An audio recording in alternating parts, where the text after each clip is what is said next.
Hello mga ka-caring. Maghimo ko og carbonized rice hull. So muna siya ako ang amotong say tawag ani.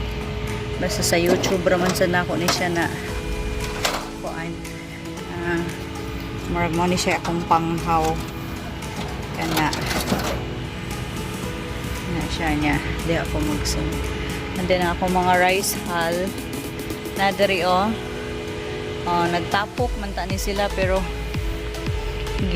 kuan sa mga manok gikakha sa manok, so mo nang mura og na katag og ayo. So magsugod ta, maghaling ta dinhi. So while nagsiga na siya, magbutang tag rice hull palibot. Okay, tantag rice hull palibot. Hinahinaya na pagbutang. Hayha na nato siya tabunan if kuan na gyud siya kanang di na siya mapaong.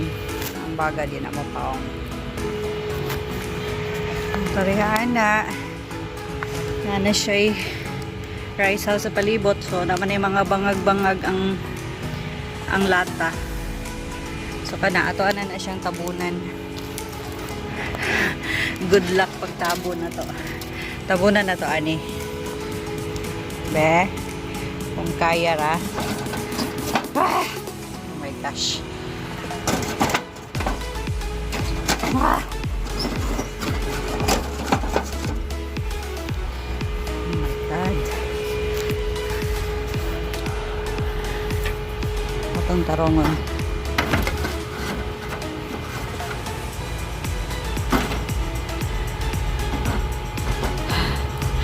Sura aning ikaw ray mag-video ito na tagam OMG hala, sige kaya mo yan, paningkamot lang. Oops, kas sangat.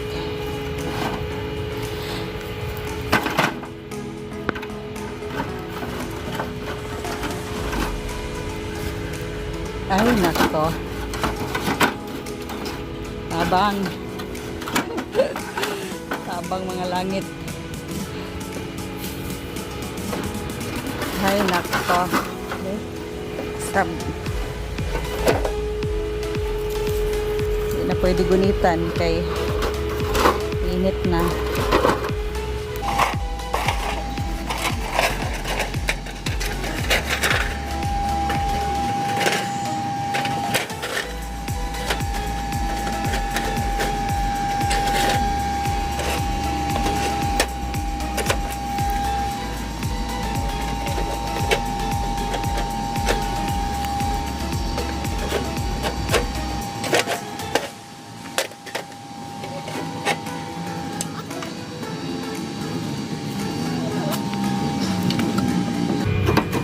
Init. It's hot.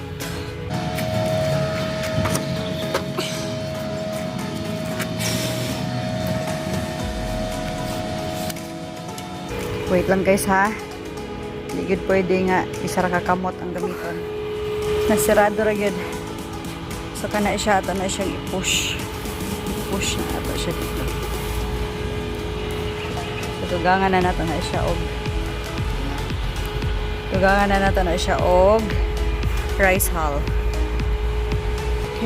Okay. Nara. Natabunan na siya sa kuan. Dili na siya tabunan kay manay panghaw. Mamatay man imuhang kalayo sa ilalom if imuha na siyang tabunan. So dapat dili na siya tabunan.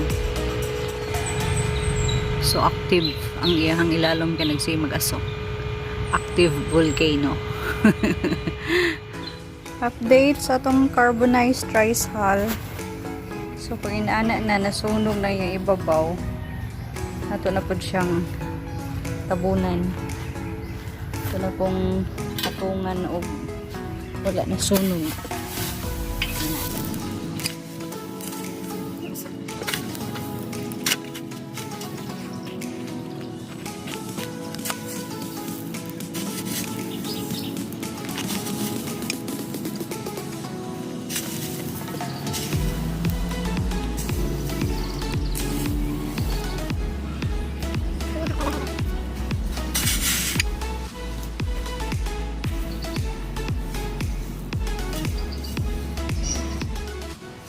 Taon-taon pa na.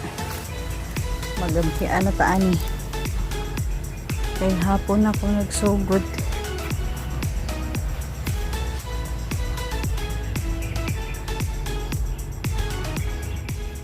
Sunog na. Narinta na. Kinahanglan na po niya siya balihon. Kaya mukayo na musiga na siya o kung dili na nimo siya tabunan. Pag mahanginan na siya, musiga na siya. Ato na pong tabunan. Ngit-ngit na. Gabihan na gintaan ni. Ugma pa ni mahuman.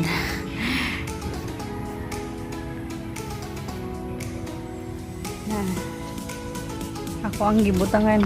Akong gikautan ang kilid.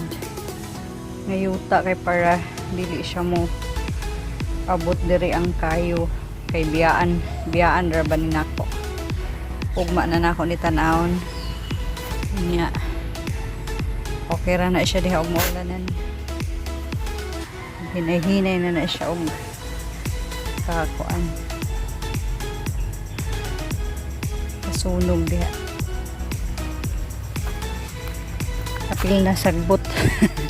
Apil na sagbot uyuta diha. Sabihin sila pero buhi pa na siya. Ang rice hull good pag masunog na siya wala magpadayon na gina siya masunog hantod maugdaw. So ato lang na i-check lang nato na panagsaon niya gabi kay ngit-ngit na gyud as in na alasay siguro. It's dark.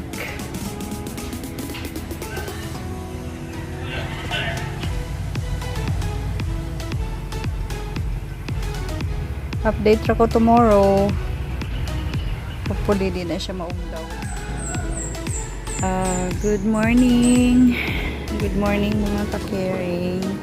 Gabi ako nang gikuha ang lata kay kung pasagdan ako I'm sure wag yung mabili na ani. So karon na medyo na overcook na gani na siya nga part. I hope ang ilawom dili pa overcook. Ato ang ablihon, ato ang bungkagon.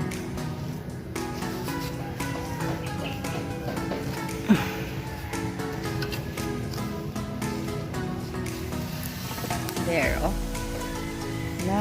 Naabo na ang uban. Hindi na maayo pag abo na.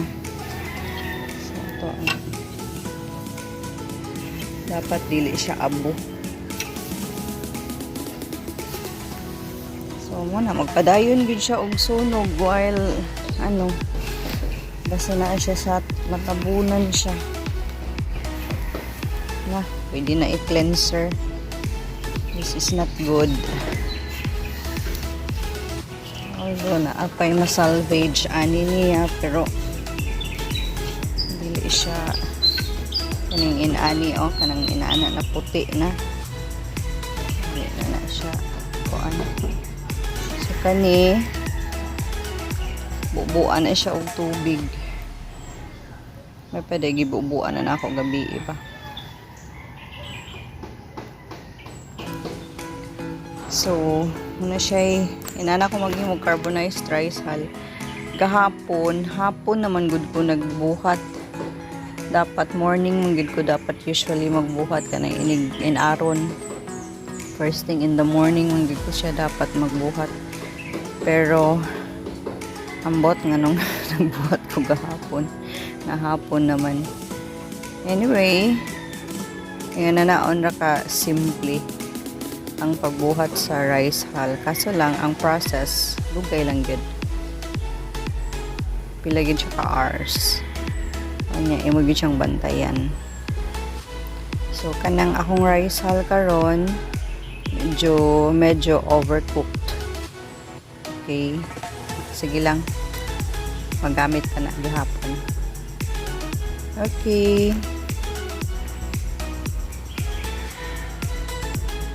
Muna siya akong paghimo carbonized rice hull. Thank you for watching.